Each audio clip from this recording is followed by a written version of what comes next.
Hello everyone, welcome back to my YouTube channel Unfold Learning. और आज मैं लेकर आई हूँ आपके लिए cost solution video from ICSE mathematics class 9 Kristen publication, जिसका चैप्टर 25 कोऑर्डिनेट ज्योमेट्री की एक्सरसाइज 25A हम सॉल्व कर रहे थे। और इस एक्सरसाइज के क्वेश्चन नंबर 1 से लेके क्वेश्चन नंबर 8 तक के सोल्यूशन में ऑलरेडी अपने चैनल पेज पर इंट्रोडक्शन के साथ पोस्ट कर चुकी हूँ। अगर आपने मिस कर दिया है तो please do have a look in the description box of this video, जहाँ पर आपको प्लेलिस्ट बनाकर सारे सॉल्यूशंस प्रोवाइडेड हैं। और अगर आप मेरे चैनल पे फर्स्ट टाइम विजिट कर रहे हैं तो please do subscribe my channel. तो आइए स्टार्ट करते हैं क्वेश्चन नंबर 9 के साथ। Write a coordinate of the vertices of a rectangle whose length and breadth are 5 and 3 units respectively. One vertex is at origin. The longer side lie along x-axis and one of the vertices lie in third quadrant. तो देखते हैं इस graph के जरिए। यहाँ पर हमको origin point ये गिवन है, ठीक है ना। हमको लेंथ दी है 5 यूनिट्स और ब्रेड्थ दी है 3 यूनिट्स, ठीक है। लेंथ लंबी वाली साइड होती है, ठीक है।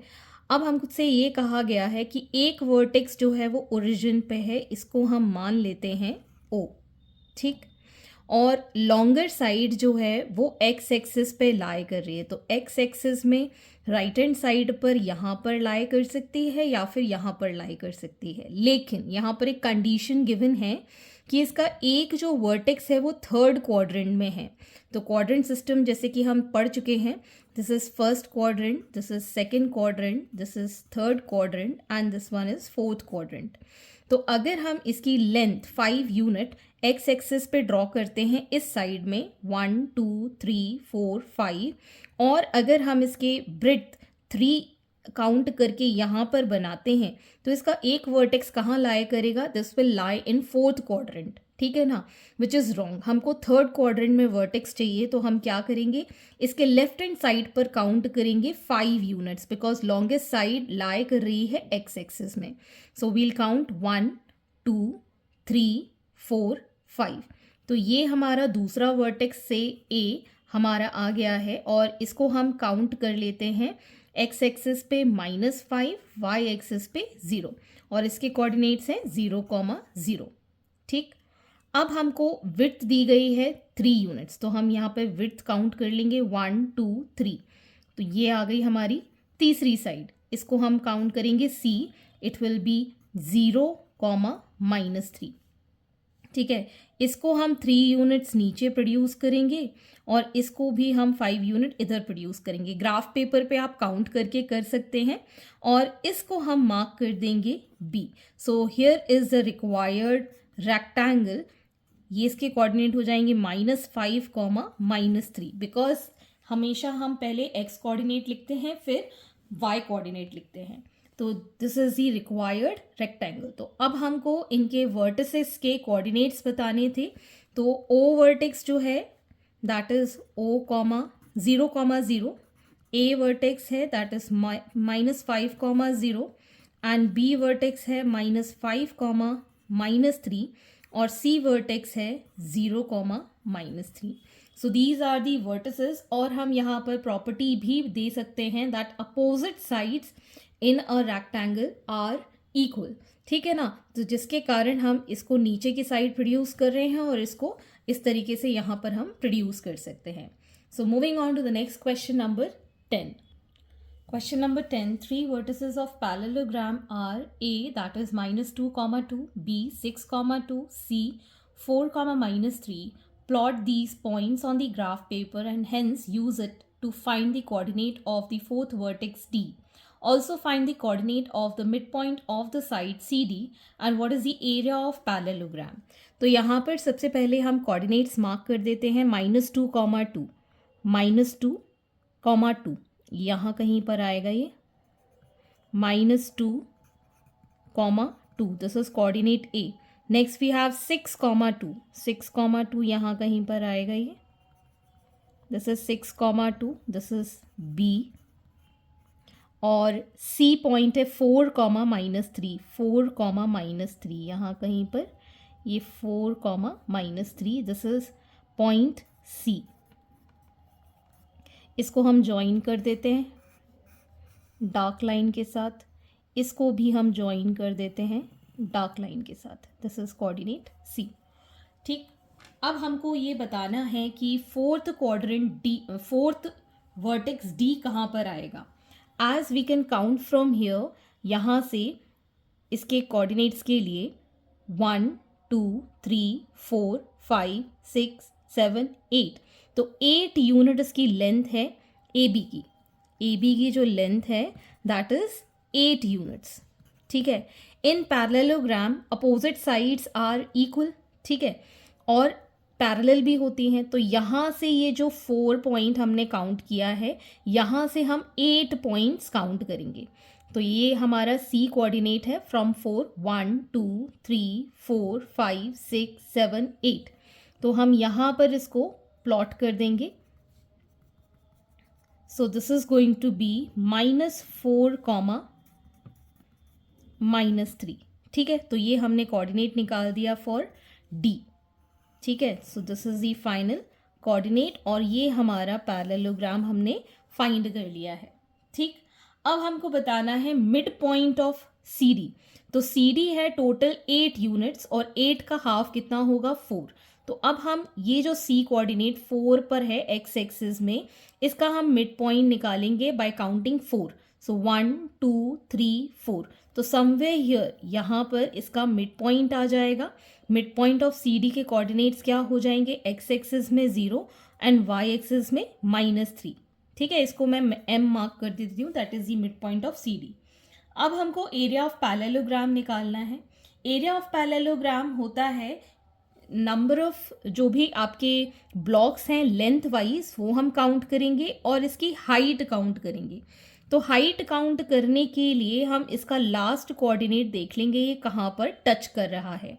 तो यहाँ से अगर हम काउंट करें 1 2 3 4 5 इसमें ब्लॉक्स आ रहे हैं इस तरीके से, परपेंडिकुलर डिस्टेंस जिसको हम कह रहे हैं, इस तरीके से अगर हम परपेंडिकुलर डिस्टेंस देखें, so we have total 1 2 3 4 5 blocks, और लेंथ वाइज इसमें कितने हैं 8 ब्लॉक्स हैं। ए बी की साइड कितनी है 8 यूनिट की। सो एरिया के लिए क्या होता है, perpendicular distance multiplied by the length. Length longest side होती है और परपेंडिकुलर डिस्टेंस अभी हमने काउंट कर लिया, that is 5 units multiplied by 8 units. So it is going to be 40 square units. That is the area of the parallelogram ABCD. Question number 11. Graph the point S 3, 0, T 0, 4, A -3, 0 and R 0, -4. Draw the rhombus star.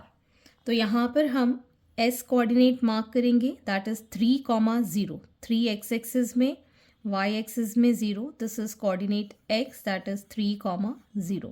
Next we have 0, 4 somewhere here, this is t 0, 4. a is -3, 0, तो ये आ गया हमारा a, that is -3, 0, and r is 0, -4, this is r 0, -4. अब हम इनको join कर देंगे।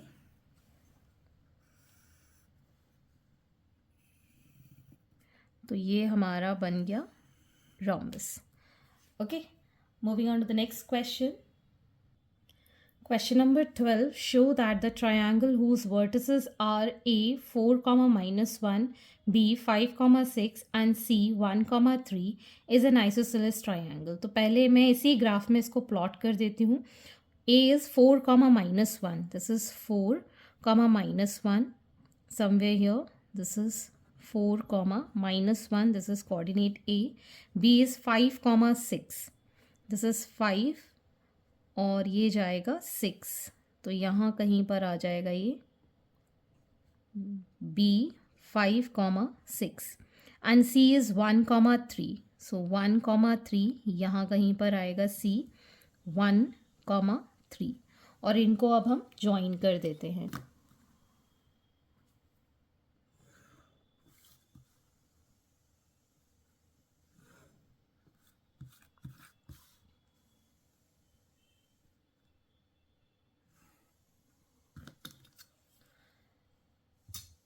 तो आपको कुछ इस तरीके का एक ट्रायंगल मिल जाएगा। अब हमको ये बताना है कि ये ट्रायंगल आइसोसेलेस है या नहीं। आइसोसेलेस ट्रायंगल की प्रॉपर्टी होती है कि कोई भी दो साइड इक्वल होती हैं, ठीक है। तो अब हम यहाँ पर डिस्टेंस फॉर्मूला यूज़ करेंगे, डिस्टेंस फॉर्मूला यूज़ करके लेंथ निकालेंगे और उससे हम पता करेंगे कि ये एक्चुअल में आइसोसेलेस ट्रायंगल है या नहीं, ठीक। तो डिस्टेंस फॉर्मूला क्या कहता है, distance d is equal to under root of x2 minus x1 का whole square plus y2 minus y1 का होल स्क्वायर, ठीक है। तो पहले हम डिस्टेंस ए बी फाइंड कर लेते हैं। इसको हम 1 ले रहे हैं, इसको हम 2 ले रहे हैं, ठीक। So under root of 5 minus 4 का whole square plus 6 minus of -1 मतलब +1 हो गया। So it will be 1 square plus 7 square, so it will be 1 plus 49 that is under root of 50। अब हम साइड BC के लिए निकाल देते हैं। अंडर रूट ऑफ, इसको 2 ही रहने देते हैं, इसको 1 अज्यूम कर लेते हैं, तो इसको सॉल्व करना आसान हो जाएगा। दैट इज 5 माइनस 1 का होल स्क्वायर प्लस 6 माइनस 3 का whole square, so it is going to be 4 square plus 3 square.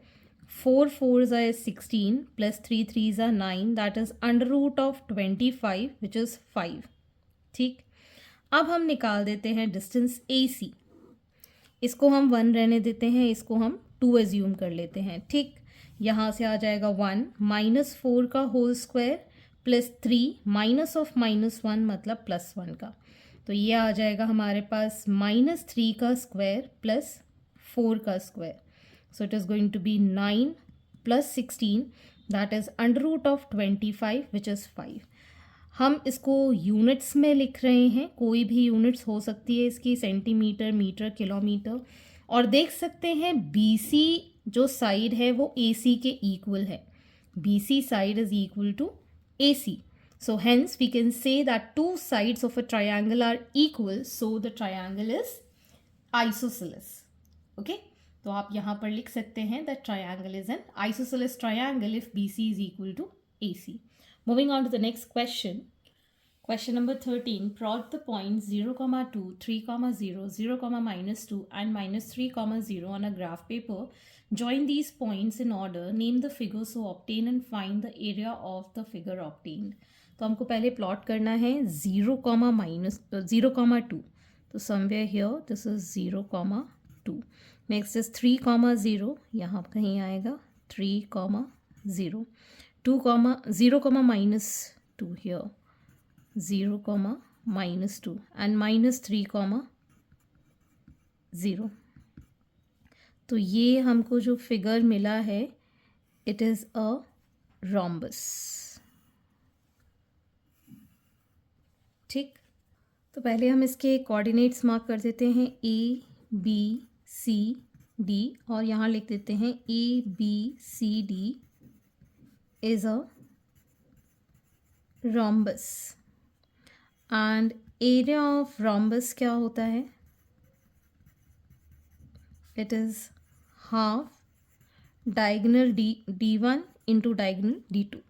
Diagonal आप देख सकते हैं यहाँ पर ओरिजिन से पास हो रहा है, एक की लेंथ है 1, 2, 3, 4, 5, 6, ठीक है। तो D1 हमने 6 यूनिट ले लिया है, D2 हम ऐसे ले लेते हैं, तो 1, 2, 3, 4। तो नंबर ऑफ ब्लॉक्स से हम काउंट कर सकते हैं डायगोनल, तो ये कैंसिल आउट हो गया 2 times, so it is 12 square units, that is the area of the rhombus.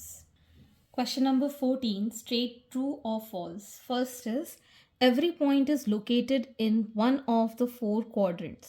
तो हमें पता है अगर हम इस तरीके से x और y एक्सिस बनाते हैं तो सारे पॉइंट्स फर्स्ट, सेकंड, थर्ड और फोर्थ क्वाड्रेंट में अकेले लाई नहीं करते, ये एक्स एक्सिस में और वाई एक्सिस में भी लाई करते हैं, ठीक है ना। तो ये स्टेटमेंट है फॉल्स।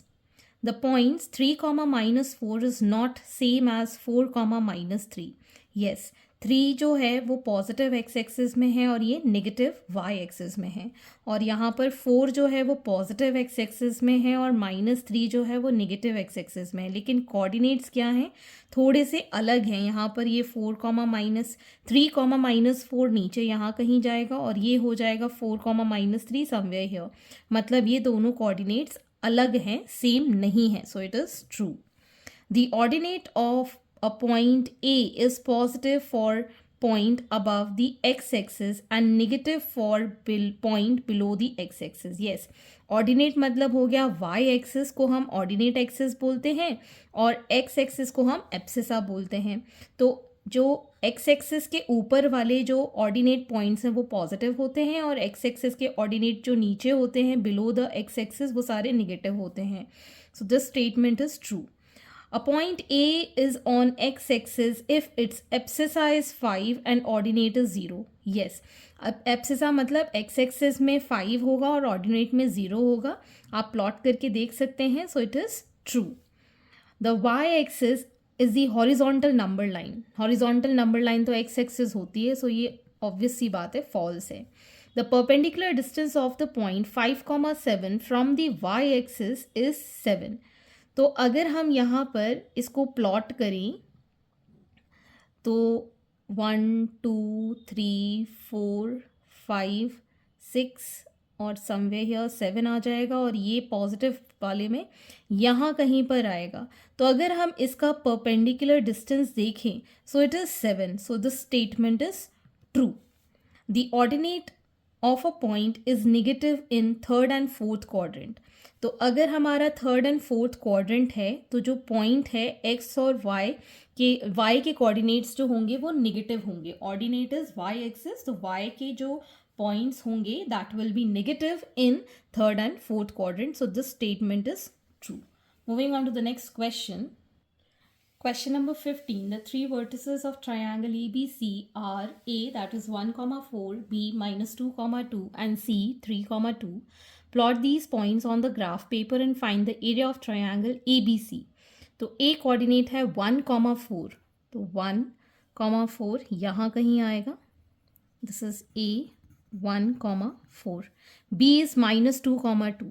-2, 2. Next is 3, 2. ये आ जाएगा यहाँ कहीं।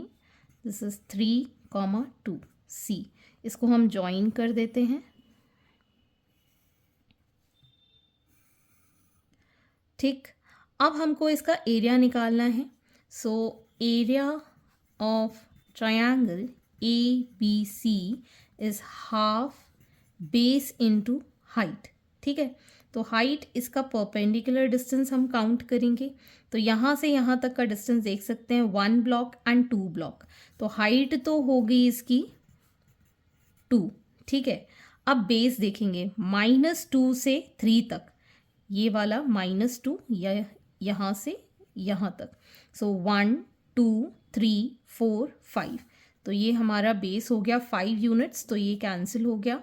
We'll get 5 square units as the area of triangle. So hence these are the solutions and I hope आपको मेरे solution वीडियो ज़रूर पसंद आ रहे होंगे। अगर आपको कोई भी डाउट या क्वेरी है तो आप मेरे चैनल के कमेंट सेक्शन में कमेंट करके या फिर आप मुझे सर्च कर सकते हैं on Telegram by the name Unfold Learning. At last, please do share my videos with your family and friends and don't forget to subscribe my channel. Thank you for watching.